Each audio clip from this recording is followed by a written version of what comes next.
आप देख रहे हैं न्यूज नाउ 24/7 ताज़ा खबरों के लिए हमारे साथ बने रहें। पटना में आयोजित श्री जगलाल चौधरी जयंती समारोह में लोकसभा में नेता प्रतिपक्ष श्री राहुल गांधी ने भारत की सत्ता संरचना में हाशिए पर रखे गए समाजों की वास्तविक भागीदारी पर गंभीर सवाल उठाए। उन्होंने कहा कि आज देश में शिक्षा, स्वास्थ्य, कॉर्पोरेट, व्यवसाय और न्यायपालिका जैसे क्षेत्रों में दलितों, पिछड़ों और वंचित वर्गों की भागीदारी न के बराबर है। उन्होंने कहा कि केवल प्रतीकात्मक प्रतिनिधित्व देने से कुछ नहीं होगा अगर असली फैसले पर्दे के पीछे लिए जा रहे हैं। राहुल गांधी ने कहा कि आज यह एक फैशन बन गया है कि विभिन्न जातियों को टिकट दे दिया जाए, लेकिन जब सत्ता और प्रशासन में भागीदारी देने की बात आती है तो वही पुराने ढर्रे पर काम होता है। राहुल गांधी ने प्रधानमंत्री नरेंद्र मोदी पर निशाना साधते हुए कहा कि आपने विधायकों की ताकत छीन ली, लोकसभा सांसदों के पास कोई निर्णय लेने की शक्ति नहीं बची, मंत्री तो बनाए जाते हैं लेकिन उनके निजी सचिव संघ से आते हैं। सवाल प्रतिनिधित्व का नहीं बल्कि असली नियंत्रण और भागीदारी का है। राहुल गांधी ने ये भी कहा कि जब तक सत्ता की संरचना में वंचित वर्गों को वास्तविक भागीदारी नहीं मिलेगी, तब तक सामाजिक न्याय केवल एक नारा बनकर रह जाएगा। उन्होंने श्री जगलाल चौधरी को श्रद्धांजलि अर्पित करते हुए कहा कि वे केवल एक नेता नहीं बल्कि एक विचारधारा थे जिन्होंने दलितों और पिछड़ों के अधिकारों की लड़ाई लड़ी। राहुल गांधी ने अपने संबोधन का समापन इस आह्वान के साथ किया कि भारत में सत्ता की वास्तविक भागीदारी सुनिश्चित करने के लिए संघर्ष जारी रहेगा और कांग्रेस हमेशा वंचित वर्गों की आवाज उठाती रहेगी। मोहन प्रकाश जी,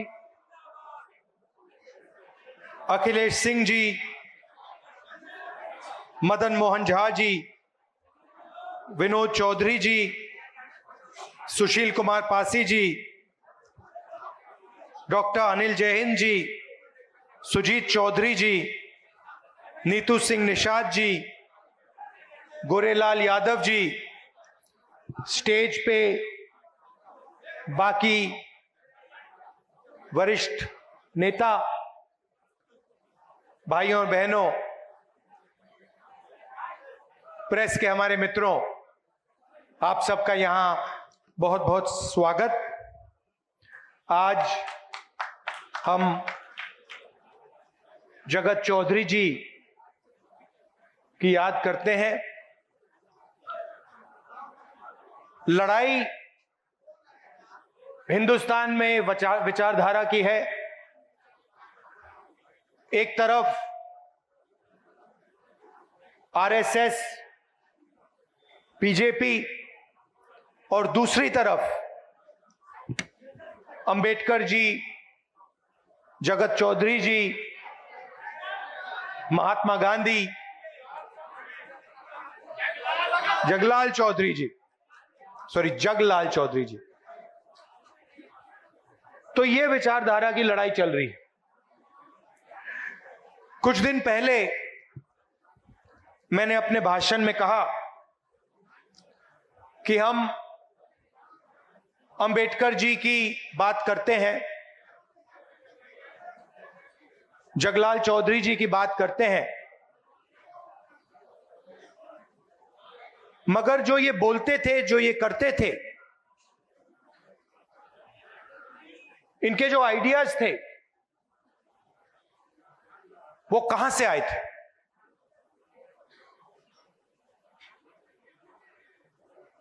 वो जो आपके दिल में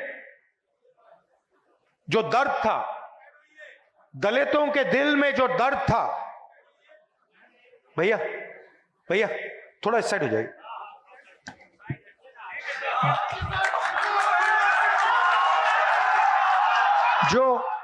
जो दलितों के दिल में जो दर्द था,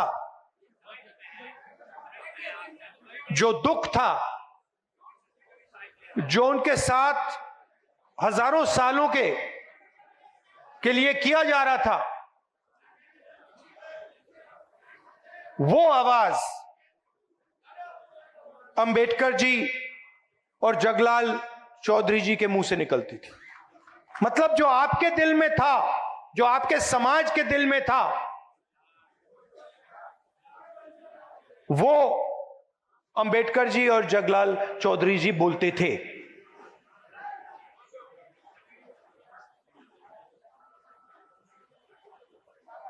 आजादी मिली,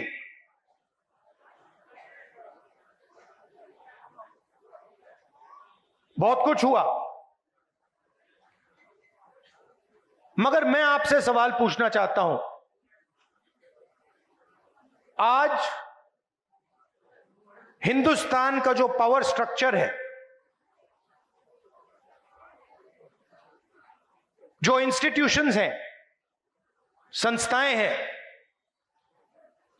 चाहे वो शिक्षा का सिस्टम हो, स्वास्थ्य का सिस्टम हो, कॉर्पोरेट इंडिया हो, बिजनेस सिस्टम हो, जुडिशरी हो, इसमें आपकी भागीदारी कितनी है? लोग रिप्रेजेंटेशन की बात करते हैं, लोग कहते हैं कि हां, दलितों को रिप्रेजेंटेशन मिला, और यह सही है, रिप्रेजेंटेशन मिला, मगर पार्टिसिपेशन के बिना, पावर स्ट्रक्चर में शामिल होने के बिना रिप्रेजेंटेशन का कोई मतलब ही नहीं। मैंने आपको यहां स्टेज में बैठा दिया, 5 लोगों को यहां स्टेज में बैठा दिया, और फिर निर्णय पीछे से लिए जा रहे हैं, तो आपको स्टेज पे बैठाने का कोई मतलब ही नहीं है। आजकल फैशन बन रहा है कि भैया देखो, एमएलए को हमने इतने टिकट दे दिए, इस जात को इतने दे दिए, उस जात को इतने दे दिए, मोदी जी बोलते हैं। हां, मगर फिर आपने जो पहले एमएलए की पार होती थी वो आपने छीन लिया। लोकसभा में आपने एमपी बैठा रखे हैं, लोकसभा का एमपी एक निर्णय नहीं ले सकता, मंत्री आपने बना दिए, मगर ओएसडी आरएसएस का बैठेगा। तो कंट्रोल का सवाल है, पार्टिसिपेशन का सवाल है, भागीदारी का सवाल है। रिप्रेजेंटेशन की जगह है, मगर मेरा सवाल दूसरा है। मेरा सवाल यह है कि मैंने कहा कि ये हमारे मीडिया के मित्र हैं। उदाहरण देता हूं, मैंने कहा ये मीडिया के मित्र हैं,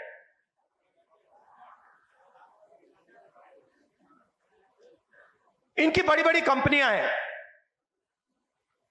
इनको हर स्टेट की सरकार एडवर्टाइजमेंट का पैसा देता है। हर स्टेट की सरकार, देश की सरकार इनको एडवर्टाइजमेंट देती है। आपने देखा होगा, देखा आपने सरकारी इश्तिहार देखे ना, तो सीधा इनकी फंडिंग हो रही है, सरकार इनकी फंडिंग कर रही है। अब मैं आपसे पूछता हूं, ये बड़ी बड़ी जो कंपनियां हैं मीडिया वाली,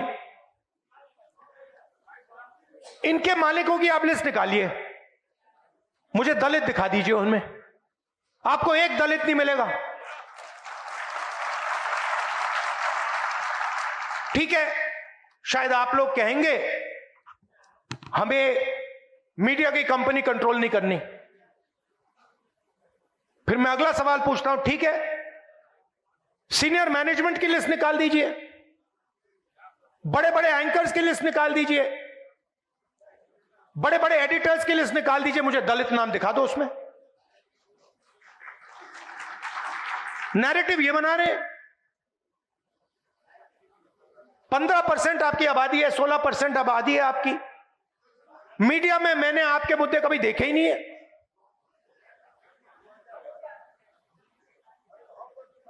मैं हिंदुस्तान के एजुकेशन सिस्टम में पढ़ा हूं, दलितों के बारे में हिस्ट्री की किताब में मैंने 2-3 लाइन पढ़ी थी। क्या आपकी हिस्ट्री नहीं है क्या? 2 लाइन हिस्ट्री की किताब में, 2 लाइन थी, दलित और अनटचेबिलिटी। 2 लाइन से आपका दर्द मिट जाएगा क्या? मैं आपको एक कहानी बताता हूं, बहुत सुंदर कहानी बताता हूं आपको, आप हैरान हो जाओगे। आजकल स्टूडेंट्स जाते हैं, अमेरिका जाते हैं ना, पढ़ने जाते हैं। अमेरिका के बड़े बड़े कॉलेजेस हैं।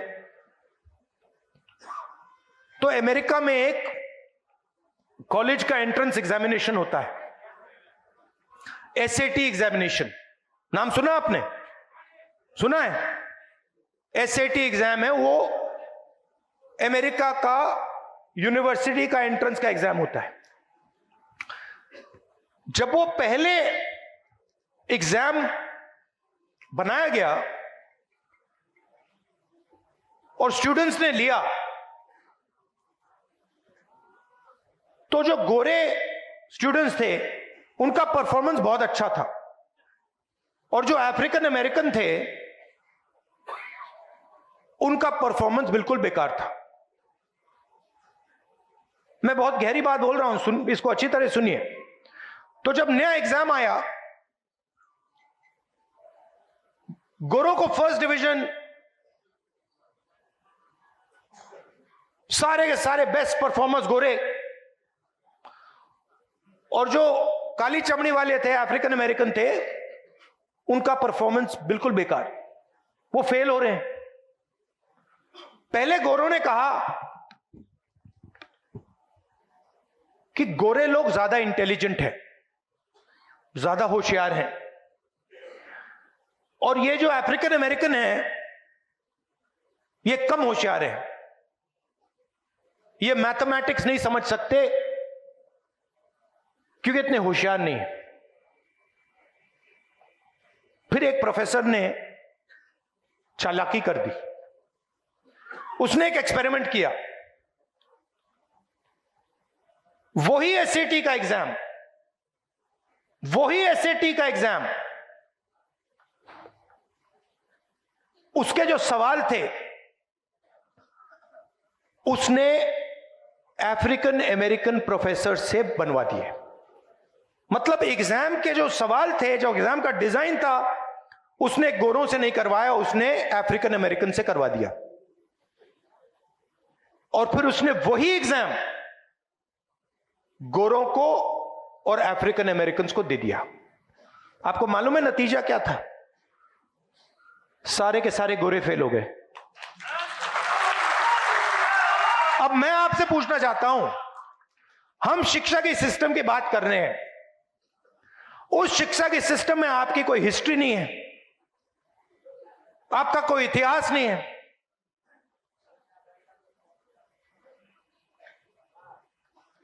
क्या दलित प्रोफेसर्स एग्जाम लिख रहे हैं हिंदुस्तान में? बोल रहा हूं बॉस, इसलिए आया हूं, बोलने ही आया हूं मैं। तो आपकी ना मीडिया में भागीदारी, कॉर्पोरेट इंडिया की बात करता हूं, 16 लाख करोड़ रुपया नरेंद्र मोदी जी ने हिंदुस्तान के 25 सबसे अमीर लोगों का कर्जा माफ किया है। 16 लाख करोड़ रुपया, उनकी लिस्ट निकालिए। 25 लोग हैं, अदानी, अंबानी, ये लोग। जीएसटी का 16 लाख करोड़ रुपया कर्जा माफ किया है। आपका पैसा है, दलितों का पैसा है, पिछड़ों का है, आदिवासियों का है।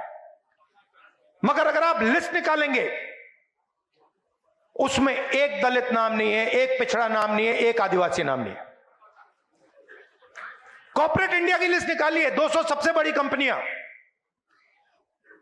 उनके मालिकों की लिस्ट निकालिए, मुझे दिखा दो, दलित नाम दिखा दो उस लिस्ट में, आपको एक नहीं मिलेगा। कॉर्पोरेट इंडिया की सीनियर मैनेजमेंट की लिस्ट निकालो, उसमें एक दलित, एक पिछड़े का नाम दिखा दो, एक आदिवासी का नाम दिखा दो, नहीं मिलेगा। आप जीएसटी देते हो,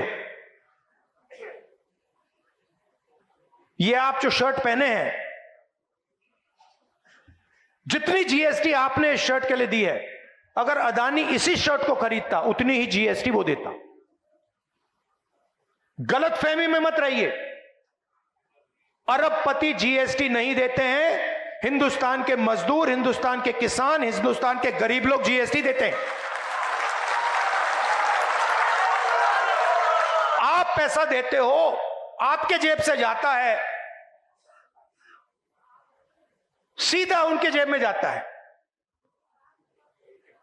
200 बड़ी, सबसे बड़ी कंपनियों के मालिकों में एक ओबीसी नहीं है, एक दलित नहीं है, एक आदिवासी नहीं है। तो हो क्या रहा है? पूरा का पूरा पैसा आपके जेब से ट्रांसफर हो रहा है, दलितों के जेब से, आदिवासियों के, और आप सबसे गरीब हो। दलित, आदिवासी, पिछड़ों के जेब से ट्रांसफर हो रहा है और इनके जेब में जा रहा है। 90 लोग हिंदुस्तान का बजट डिसाइड करते हैं, आईएएस अफसर हैं। भागीदारी की बात होती है, मोदी जी कहते हैं ओबीसी वर्ग की बात करते रहते हैं। बजट का हर पैसा, हर रुपया 90 लोग बांटते हैं। मैंने इनकी लिस्ट निकाली। नाम देखे, नाम पढ़े। 90 में से 3 दलित हैं। आपकी आबादी 15%, 16%, और 90 में से 3 अफसर आपके। और जो 3 अफसर हैं, ये अच्छी तरह सुनिए, जो 3 अफसर हैं उनको छोटे छोटे डिपार्टमेंट दे रखे हैं। और अगर हिंदुस्तान की सरकार 100 रुपए खर्च करती है बजट में, तो दलित अफसर 1 रुपये का निर्णय लेते हैं। 100 रुपए का नोट निकालिए। अगर 100 रुपए हिंदुस्तान की सरकार बजट में बांटती है, दूसरे हाथ में 1 रुपए का सिक्का पकड़िए। 1 रुपए की भागीदारी है आपकी। मैं बता रहा हूं बदलाव कैसे होगा, इसलिए मैं यहां आया हूं। 50% आबादी पिछड़े वर्ग की है, 3 अफसर उनके, 3 आपके, 3 उनके। 100 रुपए में से 5 सिक्के उनको पकड़ा दो। 100 रुपए में से 1 रुपए का सिक्का आपको और 5 सिक्के उनको। और आदिवासियों की आबादी 9%, उनको 1 रुपया भी मत दो, उनको फेंक के ऐसे 10 पैसे दो। मतलब सब मिलाकर, दलित, आदिवासी, पिछड़ा वर्ग, सब मिलाकर हिंदुस्तान में आपकी भागीदारी 100 रुपए में से 6 रुपए 10 पैसे। अंबेडकर जी ने संविधान दिया, इसको खत्म करने की कोशिश कर रहे हैं।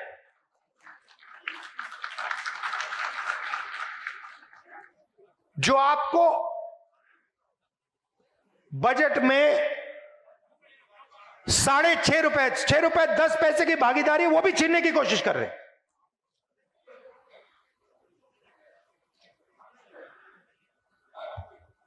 तो मेरा कहना है कि रिप्रेजेंटेशन की जगह है,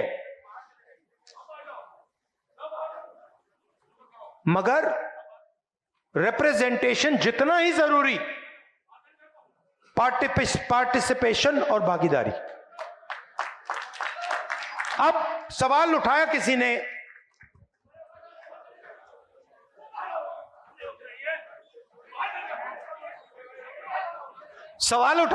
ने, कि आगे क्या करना है, रास्ता क्या है। मैं बताता हूं आपको। सबसे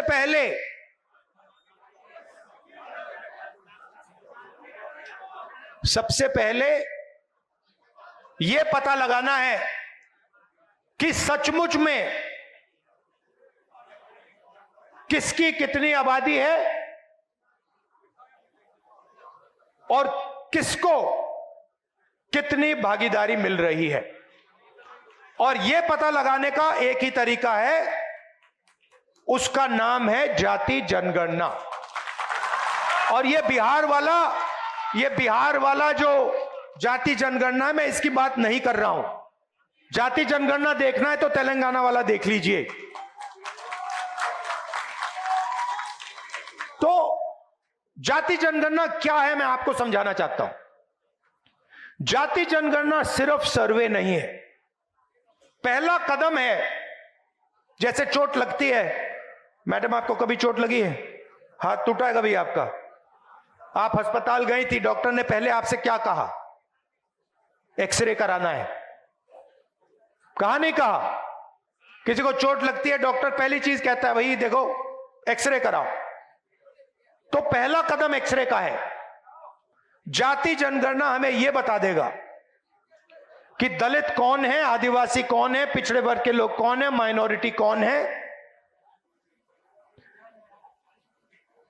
जनरल कास्ट कौन है, गरीब जनरल कास्ट कौन है, यह सब पता लग जाएगा। उसके बाद हम दूसरा काम शुरू करेंगे। हम हिंदुस्तान की सारी संस्थाओं की लिस्ट निकालेंगे, इंस्टीट्यूशंस की लिस्ट निकालेंगे, चाहे वो जुडिशरी हो, ब्यूरोक्रेसी हो, सब इंस्टीट्यूशन की लिस्ट निकालेंगे। उसमें पता लगाएंगे कि मीडिया में दलितों की असलियत में कितनी भागीदारी है, कॉर्पोरेट इंडिया में असलियत में दलितों की कितनी भागीदारी है, ब्यूरोक्रेसी में असलियत में कितनी भागीदारी। भाई और मैंने एक बात समझिए, सवाल धन का है, ठीक है, सवाल धन का है। आज क्या हो रहा है, सारा का सारा धन संस्थाओं में जा रहा है, कॉर्पोरेट इंडिया में जा रहा है, शिक्षा के सिस्टम में जा रहा है, स्वास्थ्य के सिस्टम में जा रहा है। पहले सरकारी अस्पताल होते थे, एक प्रकार से वो आपके अस्पताल थे, उसमें आपको मुफ्त में इलाज मिलता था। आज सारे के सारे अस्पताल प्राइवेट हैं। कोई बीमार होता है, दलित वर्ग का कोई बीमार होता है, तो लाखों रुपए आपके जेब से निकलते हैं, नहीं निकलते हैं, है ना? कहां जाते हैं, कहां जाते हैं? प्राइवेट अस्पताल। प्राइवेट अस्पताल किसके हैं? मोदी का नहीं है, दलितों का नहीं है, पिछड़ों का नहीं है, आदिवासियों का नहीं है, अंबानी अदानी का है, अरबपतियों का है। सारे के सारे जो प्राइवेट अस्पताल है उनके मालिकों की लिस्ट निकाल दो, मुझे दलित नाम दिखा दो एक। इनको सरकारी जमीन दी जाती है, इनको रोज सरकारी जमीन दी जाती है, आप इनको लाखों रुपए देते हो, मगर मालिकों में आपका एक नाम नहीं है, कहीं भी नहीं है। तो जाति जनगणना से ये सारा का सारा साफ हो जाएगा। इसीलिए कल मैंने पार्लियामेंट में भाषण दिया, मैंने दो चीजें कही। एक, मैंने टेक्नोलॉजी की बात की, इलेक्ट्रिक मोटर की बात की, मोबिलिटी रेवोल्यूशन की बात की, और दूसरी मैंने पार्टिसिपेशन की बात की, भागीदारी की बात की, जाति जनगणना की बात की। उसके बाद प्रधानमंत्री ने जवाब दिया, 1.5 घंटा का जवाब दिया। उस जवाब में आपने जाति जनगणना शब्द सुना? क्योंकि नरेंद्र मोदी, बीजेपी, आरएसएस जाति जनगणना नहीं कराना चाहती, क्योंकि ये देश की सच्चाई आपको नहीं बताना चाहती। और मैंने निर्णय ले लिया है कि कुछ भी हो जाए, देश में दलितों को, पिछड़ों को, आदिवासियों को मैं उनकी सच्ची भागीदारी दिखाना चाहता हूं। और यहां मतलब बड़े बड़े ऊपर लिख देना चाहता हूं कि इस देश में दलितों को, पिछड़ों को, आदिवासियों को कहीं भी भागीदारी नहीं मिल रही है। और जैसे ही आपको यह दिखेगा, जैसे ही आपको सचमुच में डेटा दिखेगा,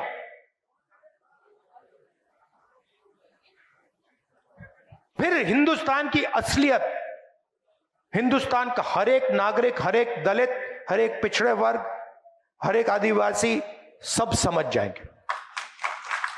और फिर एक नई तरीके की राजनीति, एक नया तरीके का विकास शुरू होगा।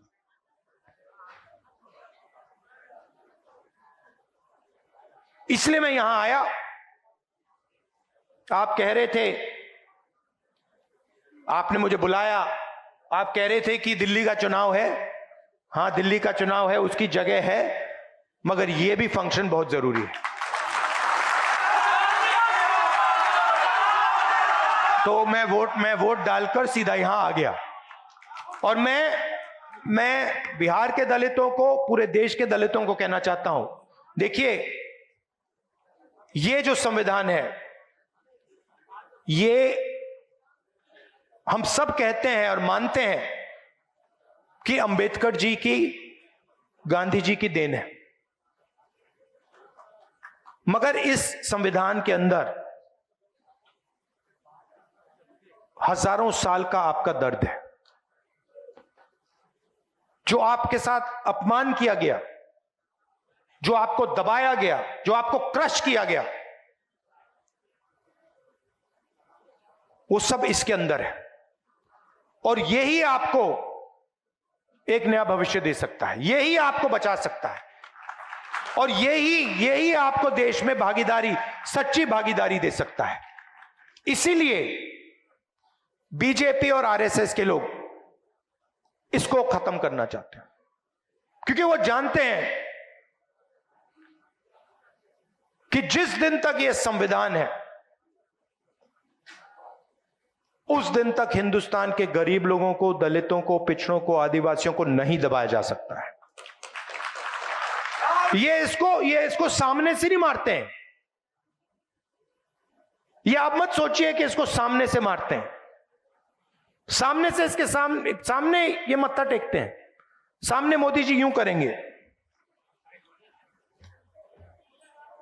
और फिर अपना काम चालू कर देंगे। अंबेडकर जी के सामने आरएसएस के आजकल सब नेता हाथ जोड़ते हैं, मगर हाथ जोड़ते वक्त जिस चीज के लिए अंबेडकर जी लड़े, जिस चीज के लिए अंबेडकर जी ने अपनी जिंदगी दी,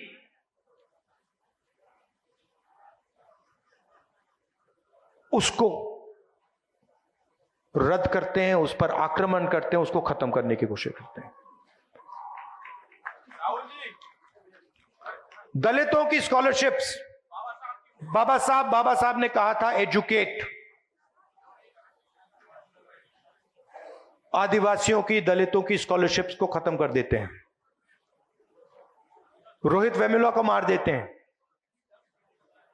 और फिर अंबेडकर जी के सामने जाके हाथ जोड़ते हैं। इसका कोई मतलब नहीं है। तो मैं ये आपसे कहना चाहता था कि हम आपके साथ हैं, और मैं ऐसा दिन देखना चाहता हूं जब हिंदुस्तान की हर संस्था में, हर सिस्टम में, लीडरशिप लेवल पे, कोने में नहीं, पीछे नहीं, लीडरशिप लेवल पर दलित, आदिवासी, पिछड़े लोग दिखें।